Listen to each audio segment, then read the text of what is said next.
প্রিয়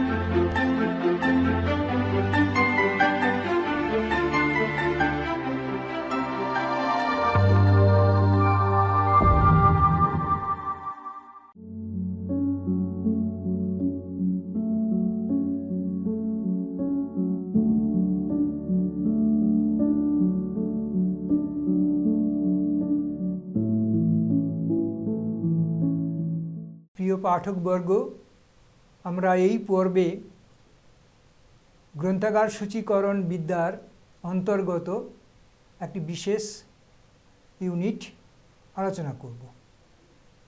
এর শীর্ষ নাম হলো গ্রন্থাগারের যে ক্যাটালগ ব্যবহার করি সেই ক্যাটালগের আন্তঃপ্রকৃতি। ক্যাটালগের আন্তঃপ্রকৃতি আবিধানিক রূপ। ইংরেজি বললে বোঝায় ডিকশনারি ক্যাটালগ, আবিধানিক রূপ। এখন সূচীকরণ গ্রন্থাগারে আশু প্রয়োজন। গ্রন্থাগারে সংগৃহীত তথ্যবস্তুগুলিকে এক বিশেষ যুক্তি নির্ভর পদ্ধতিতে রীতিসম্মতভাবে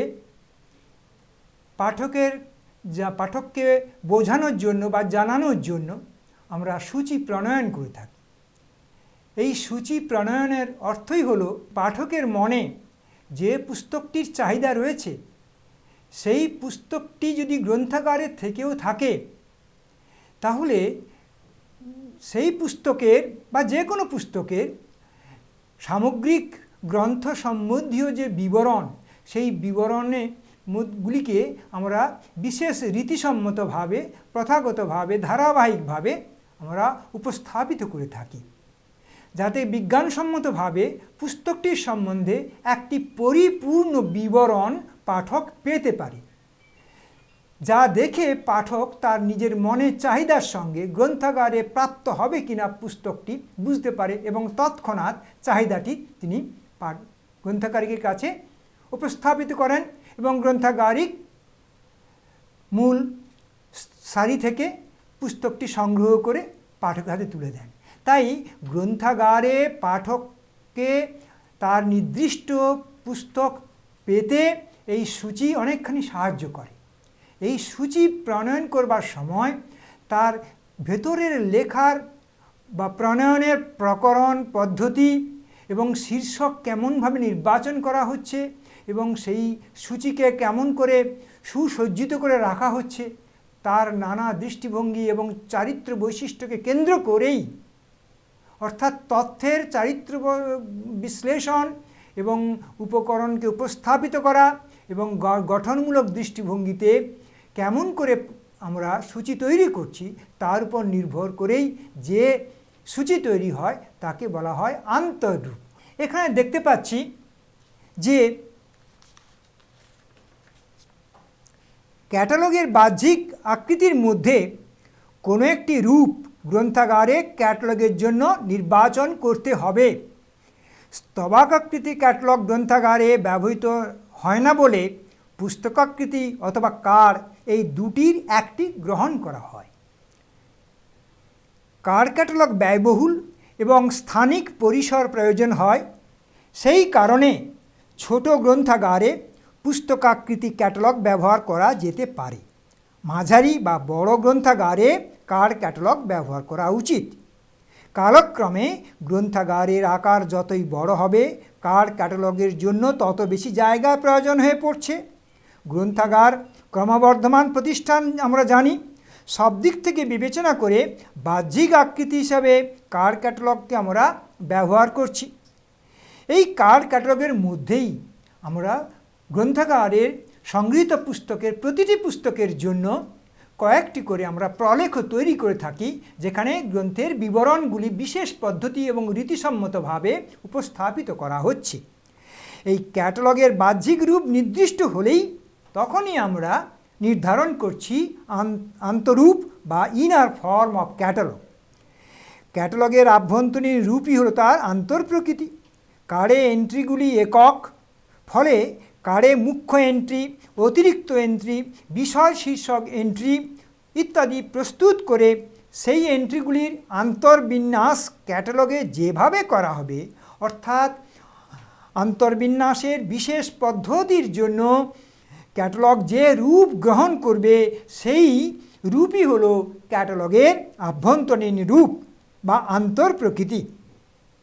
মুখ্য এন্ট্রির গুরুত্ব বিচারে ক্যাটালগের শ্রেণী নির্ণয় এবং সেই শ্রেণীর অন্তর্গত ক্যাটালগ এন্ট্রিগুলির বিন্যাস বা ফাইলিং, এই দুইটি বিষয়ের উপর ভিত্তি করে ক্যাটালগের আভ্যন্তরীণ রূপ সৃষ্টি হতে থাকে। বিভিন্ন আভ্যন্তরীণ রূপকে এক একটি শ্রেণীতে ভাগ করা হয়। সেই দিক থেকে ক্যাটালগের আভ্যন্তরীণ রূপ ও শ্রেণী কথাটি সমার্থক। মুখ্য এন্ট্রির গুরুত্ব এবং এন্ট্রিগুলির বিন্যাস বিচার করে ক্যাটালগের আভ্যন্তরীণ রূপকে 6টি শ্রেণীতে বিভক্ত করা হয়। অবশ্য এই শ্রেণীগুলির মধ্যে সাযুজ্য আছে। কতকগুলি শ্রেণীর মধ্যে আংশিক অভেদত্বও আছে, কিন্তু চরিত্র ও বৈশিষ্ট্যের দিক দিয়ে এই শ্রেণীবিভাগ করা হয়।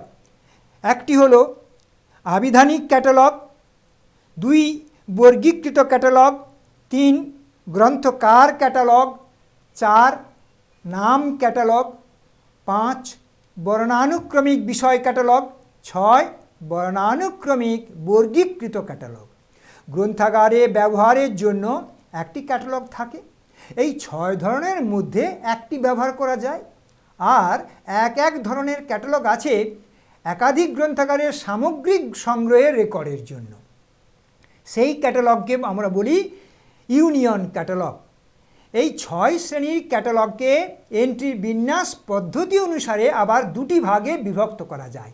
যেমন বর্ণানুক্রমিক পদ্ধতি বা আলফাবেটিক্যাল অ্যারেঞ্জমেন্ট, 2 বর্গীকৃত পদ্ধতি বা ক্লাসিফাইড অ্যারেঞ্জমেন্ট। বর্ণানুক্রমিক পদ্ধতিতে ক্যাটালগ এন্ট্রির শীর্ষক ও তার পরবর্তী শব্দগুলিতে যে সকল বর্ণসকল আমরা ব্যবহৃত করি, শীর্ষকের প্রথম বর্ণ থেকে পরবর্তী বর্ণগুলির ক্রমানুসারে এন্ট্রিগুলির বিন্যাস করা হয়।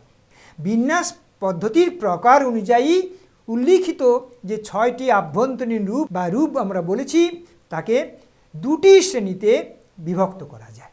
এক হলো বর্ণানুক্রমিক পদ্ধতি, যেমন হতে পারে তার নিম্নে থাকতে পারে আবিধানিক ক্যাটালগ, গ্রন্থাগার ক্যাটালগ, নাম ক্যাটালগ, বর্ণানুক্রমিক বিষয় ক্যাটালগ, বর্ণানুক্রমিক বর্গীকৃত ক্যাটালগ।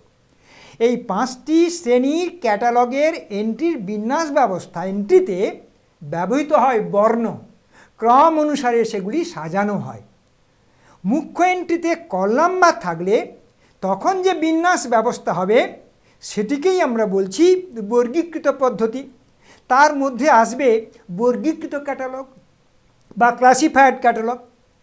তাই ক্যাটালগের একটিমাত্র শ্রেণী বর্গীকৃত পদ্ধতিতে বিন্যস্ত হচ্ছে। বর্গীকৃত ক্যাটালগের মুখ্য এন্ট্রি গ্রন্থাগার শীর্ষক করা হয়। এন্ট্রির অন্যান্য তথ্য আবিধানিক ক্যাটালগের অনুরূপ, কিন্তু এন্ট্রিগুলির বিন্যাস ব্যবস্থায় শীর্ষক ও অন্যান্য শব্দের বর্ণগুলিকে কোনো গুরুত্ব দেওয়া হয় না। উপরোক্ত 6 শ্রেণীর ক্যাটালগকে মুখ্য এন্ট্রির গুরুত্ব বিচারে 2 বিভাগে বিভক্ত করা হয়। মুখ্য এন্ট্রির গুরুত্ব বিচারে অর্থ অধিকাংশ পাঠক কোন শ্রেণীর এন্ট্রির প্রতি যথেষ্ট গুরুত্ব দেন সেই শ্রেণীতেই মুখ্য এন্ট্রিটি করা হচ্ছে। ক্যাটালগের শ্রেণীচরিত্র মুখ্য এন্ট্রির গুরুত্ব এবং বিন্যাস পদ্ধতির উপর নির্ভর করছে। এখন আমরা আলোচনা করব আবিধানিক ক্যাটালগ।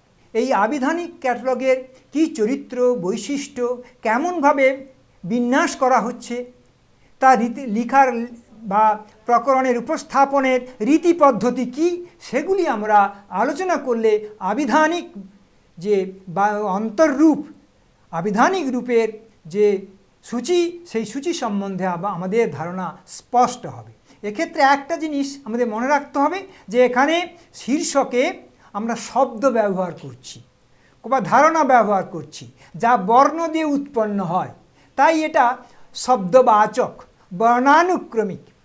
এই বর্ণানুক্রমিকভাবে সাজাই বলে তাই নাম দেওয়া হয়েছে আবিধানিক। অভিধানে যেমন বর্ণের পরে অ, তারপর আ, তারপর হ্রস্বই কিংবা ক খ দিয়ে শব্দগুলি শব্দের অর্থ ইত্যাদি দেওয়া থাকে, তাই আমরা তাকে বলি অভিধান। সেই একইভাবে যখন আমরা গ্রন্থাগারে কার্ডগুলি করছি এবং সেখানে শীর্ষকে যে শব্দগুলি যে ধারণাগুলি আমরা উপস্থাপিত করছি, সেই শীর্ষকগুলি যখন আমরা সাজিয়ে বা বিন্যাস করে রাখব, তখন আমরা এই বর্ণের অনুসারী করে রাখি বলেই এইগুলিকে আমরা বলছি কি আবিধানিক আন্তঃরূপ।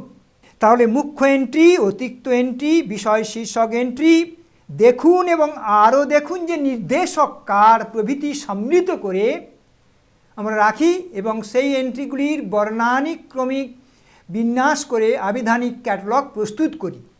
মুখ্য এন্ট্রি করা হয় গ্রন্থকার নামে, যিনি লেখক। যদি দেখা যায় যে একক লেখক একটি পুস্তক তৈরি করেছেন এবং একক লেখককে সকলেই গুরুত্ব দেন, সকলেই তার নাম নিয়েই খোঁজ করতে আসেন, সেই কারণে তার নাম দিয়েই আমরা এন্ট্রি করি। এই কারণে মূল এন্ট্রি তৈরি হবে বা মুখ্য এন্ট্রি হবে গ্রন্থকার নামে। গ্রন্থকার মানে অথর, মানে লেখক। এই শব্দটি ক্যাটালগে অনেক ব্যাপক অর্থে কিন্তু ব্যবহৃত হয়। লেখক মানে ব্যক্তি হলেই যে কেবলমাত্র লেখক হবেন এমনটি নয়। অনেক সময় আমরা কি করি তা আমরা আলোচনার মাধ্যমে নিয়ে আসছি। প্রাথমিকভাবে লেখক মানে যিনি গ্রন্থটি রচনা করেছেন। কিন্তু যদি কোনো ব্যক্তি বা ব্যক্তিগণ সৃষ্টিমূলক চিন্তা ভাবনা অথবা শিল্প ভাবনা রূপায়ণের উদ্দেশ্যে কোনো বিশেষ গ্রন্থের রূপ দান করেন, ক্যাটালগে তাঁরাও গ্রন্থকার রূপে স্বীকৃত হন। সুতরাং গ্রন্থের যিনি সম্পাদক তিনি লেখক হিসেবে আসতে পারেন। গ্রন্থের যিনি প্রস্তাবনা করেন, গ্রন্থের মধ্যে যিনি চিত্রশিল্পী রয়েছেন, গ্রন্থের মধ্যে যিনি কোনো বিশেষভাবে গ্রন্থটিকে আরও অগ্রসর করে দেন, এরা সকলেই কিন্তু গ্রন্থাগারে লেখকের সহযোগী লেখক হিসাবে এরা সকলেই মর্যাদা পান। তাই আখ্যাপত্র থেকে দেখতে হবে এদের নাম কোন কোন কাজের সঙ্গে জড়িত রয়েছে। তাহলে গ্রন্থের সম্পাদক, সংকলক, চিত্রশিল্পী, অনুবাদক প্রভৃতি গ্রন্থকারের মর্যাদা পেতে পারে এবং আমরা যখন আন্তঃরূপে লিখব বা আমরা তথ্যগুলি উপস্থাপিত করব, তখন নির্দিষ্ট জায়গায় মূল লেখকের সঙ্গে এই সহযোগী লেখকদের নামও আমরা ক্রমে আমরা উল্লেখ করে যাব। ক্যাটালগে সংস্থা বা প্রতিষ্ঠানও অনেক সময় গ্রন্থকার হিসাবে স্বীকৃত হয়, অর্থাৎ যৌথ লেখক। যেমন সরকারি স্তরে যখন কোনো প্রকাশনা আসে, কোনো বিশেষ সরকারি মন্ত্রক বা কেন্দ্রীয় সরকারি মন্ত্রক যখন কোনো বিশেষ রিপোর্ট বা কোনো কিছু প্রকাশনা করে, পুস্তক গ্রন্থ প্রকাশনা করে, তখন সেই পুস্তকটি লেখার জন্য তার মধ্যে যে তত্ত্ব থাকে, একজন ব্যক্তি কিন্তু থাকেন না, সেখানে নানাবিধ ব্যক্তি তার সঙ্গে জড়িত থাকেন। তো যৌথভাবে, যৌথ সাহায্যে, যৌথ সহযোগিতায় এই পুস্তকটি প্রকাশিত হচ্ছে। তাই কোনো একক ব্যক্তির সেখানে নাম থাকে না, সামগ্রিকভাবে যৌথ হিসাবে সংস্থাটির নাম থাকে। সেখানে মন্ত্রকের নাম ভারতবর্ষের কোনো মন্ত্রক বা রাজ্য স্তরে কোনো মন্ত্রক বা পশ্চিমবঙ্গ কোনো রাজ্য, সেই রাজ্যের কোনো বিশেষ মন্ত্রক যদি সেই প্রকাশনা করে, তখন আমরা তাকে লেখক হিসাবে উল্লেখ করতে পারি। এবার ধর্মগ্রন্থ, অজ্ঞাত পরিচয় রচয়িতার প্রাচীন গ্রন্থ বা কোনো ক্লাসিক লেখা, অভিধানসমূহ, কোষ গ্রন্থ প্রভৃতির ক্ষেত্রে গ্রন্থ নাম মুখ্য এন্ট্রির শীর্ষক হিসাবে ব্যবহৃত হয়। অর্থাৎ এখানে লেখক নয়, কিন্তু গ্রন্থ নাম সেটি কিন্তু মর্যাদা পাচ্ছে, সেটি কিন্তু প্রথমেই শীর্ষক হিসেবে আসছে। তাহলে আবিধানিক ক্যাটালগের বিন্যাস বর্ণানুক্রমিক হওয়ায় মুখ্য এন্ট্রি মূল গ্রন্থাগারের নামে হয়। একাধিক গ্রন্থাগারের ক্ষেত্রে সহযোগী গ্রন্থকার, ক্ষেত্র বিশেষে সম্পাদক, সংকলক, অনুবাদক, গ্রন্থনাম, সিরিজ শীর্ষক প্রভৃতির নামে অতিরিক্ত এন্ট্রি আমরা করে থাকি। বিষয় শীর্ষক এন্ট্রি রাখা হয় সুনির্দিষ্ট বিষয় শীর্ষকে। কোন নির্দিষ্ট বিষয় ভিত্তিক আলোচনা লেখক পুস্তকের মধ্যে ধারাবাহিকভাবে করেছেন, সেই নির্দিষ্ট বা স্পেসিফিক বিষয়টি কিন্তু দিয়ে আমরা বিষয় শীর্ষক একটি অতিরিক্ত এন্ট্রি প্রস্তুত করে থাকি। এই ক্যাটালগের বিন্যাস বর্ণানুক্রমিক হওয়ায় শীর্ষক সন্ধানে পাঠকের সংশয় হতে পারে। সেক্ষেত্রে এক শীর্ষক থেকে ক্যাটালগে ব্যবহৃত শীর্ষকে দেখুন ও আরও দেখুন নির্দেশক কার থাকা প্রয়োজন। অনেক সময় দেখা যায় যে কোনো বিশেষ নামে আমরা সূচি শীর্ষক ব্যবহার করেছি, কিন্তু পাঠক সেই সম্পর্কিত তাকে নির্দেশ করে অন্য নামে চাইতে পারে। তাই তাকে নির্দেশ দেওয়ার জন্য আমরা এই ধরনের দেখুন এবং আরও দেখুন এই নির্দেশক দিয়েই সূচি প্রস্তুত করে থাকি। ক্যাটালগের এন্ট্রিগুলির সন্ধান সূত্র হতে পারে গ্রন্থকার বা গ্রন্থনাম সূত্র বা বিষয় সূত্র, অর্থাৎ বিষয় নাম, লেখকের নাম বা শিরোনাম বা গ্রন্থ নাম, এটাই সূত্র। আবিধানিক ক্যাটালগে গ্রন্থকার নাম বা গ্রন্থনাম সূত্র, অথার অ্যাপ্রোচ, বিষয় সূত্র, সাবজেক্ট অ্যাপ্রোচ সম্মিলিতভাবে এক জায়গায় থাকে। ফলে পাঠক নিম্নোক্ত সন্ধান সূত্রগুলি পাবেন বিভিন্ন এন্ট্রির মাধ্যমে। ক, কোনো গ্রন্থাগারের বিশেষ গ্রন্থটি আছে কিনা, কোন গ্রন্থাগারের কতগুলি গ্রন্থ আছে, বিশেষ গ্রন্থ নাম, সহযোগী গ্রন্থকার, সম্পাদক প্রভৃতির নামে এন্ট্রি আছে কিনা ইত্যাদি তথ্য কিন্তু আবিধানিক আভ্যন্তরীণ রূপ থেকে আমরা সংগ্রহ করতে পারি, পাঠক এগুলি পেতে পারি। আবার খ, বিষয় শীর্ষক এন্ট্রির মাধ্যমে নিম্নোক্ত প্রশ্নের উত্তরও পাওয়া যায়। এক, নির্দিষ্ট বিষয়ের উপর লিখিত গ্রন্থটি আছে কি, বা নির্দিষ্ট বিষয়ের উপর কতগুলি গ্রন্থ আছে তার হদিশও আমরা এই আবিধানিক ক্যাটালগ থেকে পেতে পারি। আবিধানিক ক্যাটালগের এন্ট্রি কার্ডগুলি বর্ণানুসারে বিন্যাস করা হয়। কয়েকটি উদাহরণ আমরা নিতে পারি। ধরা যাক যখন বিষয়সূত্র দিয়ে করা হয়েছে, বিষয়টি ধরা যাক অর্থনীতি, সাজানোর সময় অর্থনীতি আসছে, তারপরে আসছে আকাশ কুসুম, বর্ণানুক্রমিকভাবে সাজাচ্ছি। অর্থনীতি, আকাশ কুসুম এটি গ্রন্থনাম, আড্ড সমরনাথ এটি গ্রন্থকার, ইতিহাস এটি বিষয়, উদয়ের পথে এটি গ্রন্থনাম, এসা এটিও গ্রন্থনাম, জাগরি এটি গ্রন্থনাম, ঠাকুর অবনীন্দ্রনাথ ইনি চিত্রশিল্পী, ডমরুচরিত এটা গ্রন্থনাম, তত্ত্বকৌমুদী গ্রন্থনাম, দত্ত বিমল কুমার গ্রন্থনাম, গ্রন্থকার বসু বুদ্ধদেব গ্রন্থকার। উপরিউক্ত যে শীর্ষক আমরা দেখালাম বা বললাম, এই শীর্ষকগুলি পরস্পরের সঙ্গে সম্পূর্ণভাবে সম্পর্কহীন। এন্ট্রিগুলির পাশাপাশি অবস্থান করছে এন্ট্রিগুলির শীর্ষকে ব্যবহৃত বর্ণের উপর। শব্দের বানান এন্ট্রিগুলির বিন্যাসের নির্ণায়ক। এই জন্য ক্যাটালগকে আবিধানিক ক্যাটালগ বলা হচ্ছে। সকল ধরনের এন্ট্রি থাকে বলে এটি একটি সম্পূর্ণ ক্যাটালগ।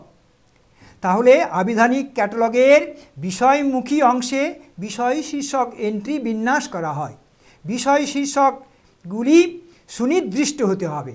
বর্ণ ব্যবহার ভিন্ন হলে এন্ট্রির অবস্থান বদলে যাবে। পাঠক বিষয়ের আদ্যবর্ণ মনে রেখে এন্ট্রির সন্ধান করবে।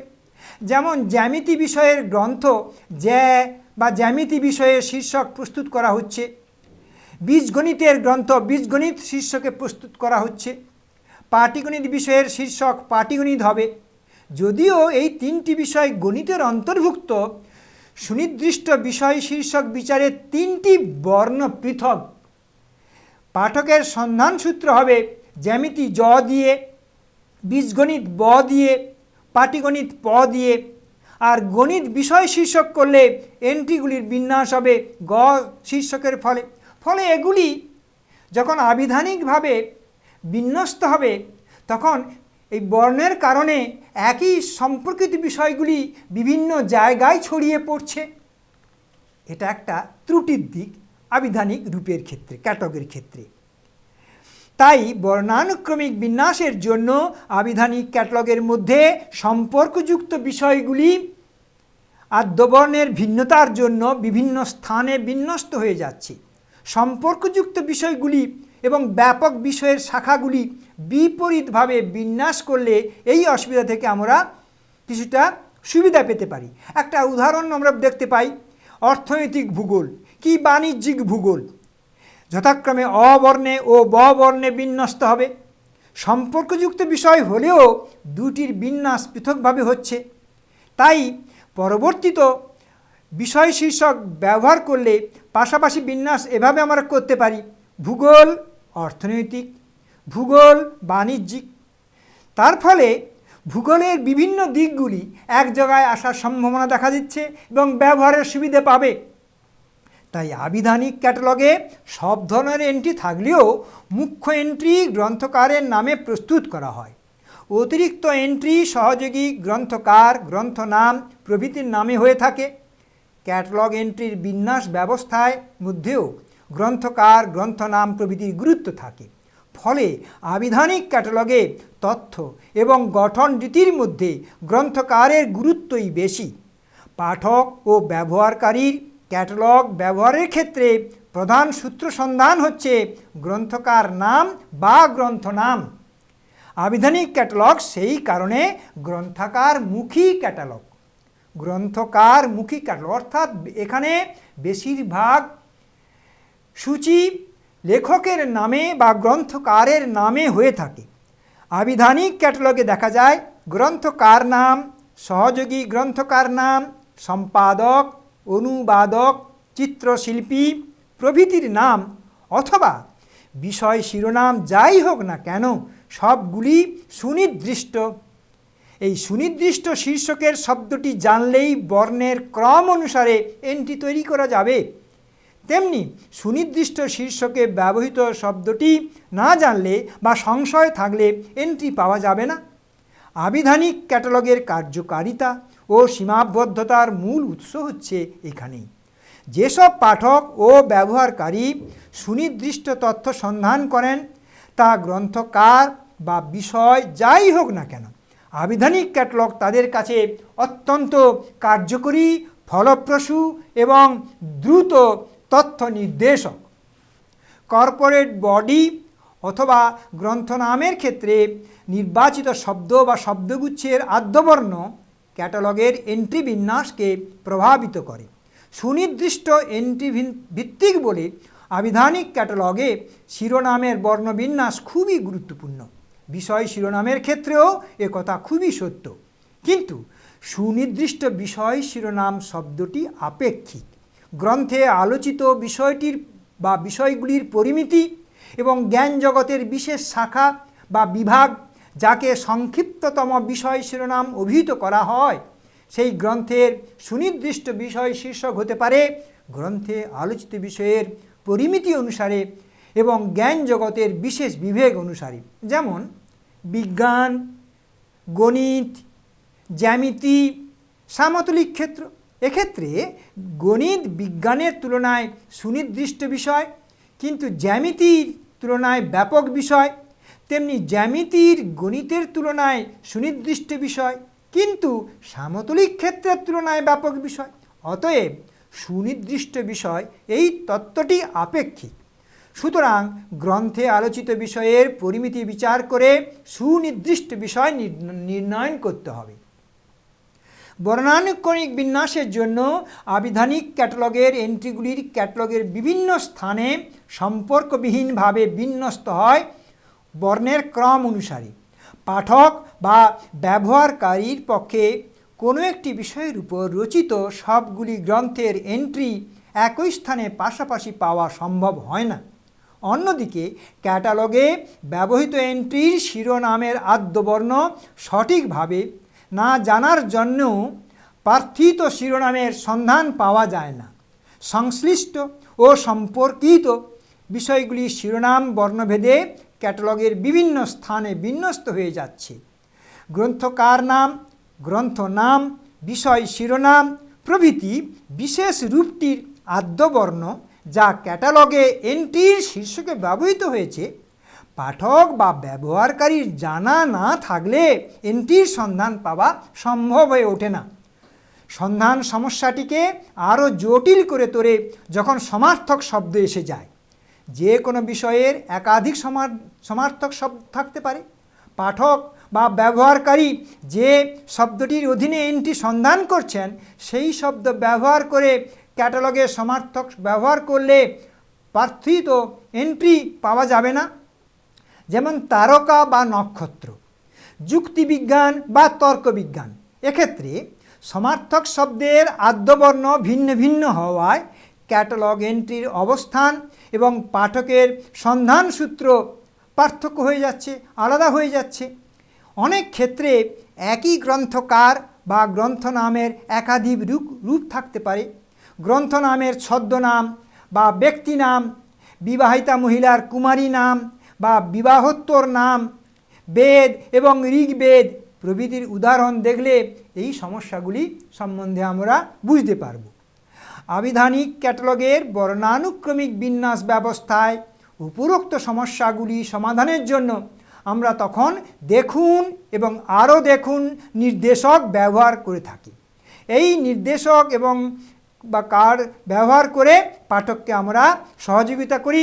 তখন সেই সমার্থক শব্দের যে অর্থ সেই সম্বন্ধীয় যে তথ্য বা তত্ত্ব গ্রন্থাগারে রাখা হয়েছে সেটি সম্বন্ধে পাঠক সহজে খুঁজে পেতে পারে। এই রেফারেন্স কার্ডগুলি অব্যবহৃত শীর্ষক থেকে ক্যাটালগে ব্যবহৃত শীর্ষকে নির্দেশ করে। অর্থাৎ যেটি ব্যবহার করা হয়নি সেই নামটি থেকে দেখুন থেকে যে নামটি গ্রন্থাগারে ব্যবহার করা হয়েছে সেটিতেই পৌঁছে দেয়। সেই জন্য বলা হচ্ছে এই রেফারেন্স কার্ডগুলি অব্যবহৃত শীর্ষক থেকে ক্যাটালগে ব্যবহৃত শীর্ষকে নির্দেশ দেয়। যে আবিধানিক ক্যাটালগে এই ব্যবস্থা থাকে তাকে বলা হয় সংযোগ সাধক, সিনডেটিক। সংযুক্তি করছে, মিলিয়ে দিচ্ছে, সহযোগিতা করছে, যুক্ত করে দিচ্ছে, তাই সিনডেটিক। এই ব্যবস্থা না থাকলে ক্যাটালগকে কার্যকরী করা যেত না, সেটি তখন অব্যবহার্য, অসম্পন্ন হয়ে যেত, অসম্পর্কিত হয়ে যেত, অ্যাসিনডেটিক হয়ে যেত, সংযোগবিহীন হয়ে যেত। তাই এ ব্যবস্থা না থাকলে ক্যাটালগটা সংযোগবিহীন হয়ে উঠবে। তাই ব্যাপক বিষয় থেকে সুনির্দিষ্ট বিষয়, পরস্পর সম্পর্কযুক্ত পৃথক বিষয়ের মধ্যেও দেখুন ও আরও দেখুন কার্ড ব্যবহার করা হয়। আবিধানিক ক্যাটালগের সাফল্য ও অসাফল্য ক্ষেত্রে এই ধরনের রেফারেন্সের উপর বহুলাংশে নির্ভর করতে হয়। এখন আমরা নিখুঁতভাবে পর্যালোচনা করব এই আবিধানিক ক্যাটালগের কি কি সুবিধা আছে। এক, সুবিধার দিকে আসবে। এই ক্যাটালগ ব্যবহার করা অত্যন্ত সহজ, কারণ সাধারণ পাঠকবর্গ আবিধানিক রূপের ক্ষেত্রে তারা বর্ণ ব্যবহার করে খোঁজ করতে আসেন। লেখকের নাম শব্দ বা বর্ণ দিয়ে হয়, যদি বিষয়ের নাম হয় অর্থাৎ গ্রন্থ নাম হয় তখনও নাম দিয়েই তৈরি হয়। তাই নাম বা শব্দ বা বর্ণ দিয়েই পাঠকরা বেশি পুস্তক বা গ্রন্থ খোঁজ করেন গ্রন্থাগারে এসে। তাই এক্ষেত্রে এই ক্যাটালগ ব্যবহার করা অত্যন্ত সহজ। দুই, বর্গীকরণের জ্ঞান প্রয়োজন হয় না। কিভাবে বর্গীকরণ করা হচ্ছে, কেমন করে সাজিয়ে রাখা হচ্ছে সেটি তাদের কাছে গুরুত্বপূর্ণ নয়, তারা নাম দিয়ে খোঁজ করছেন। এখন গ্রন্থটির জন্য কি কৃত্রিম চিহ্ন বা কি নম্বর, কি সংখ্যা ব্যবহার করা হয়েছে সেটি তারা জানতেও চান না, সেটি তাদের কাছে অপ্রয়োজনীয়।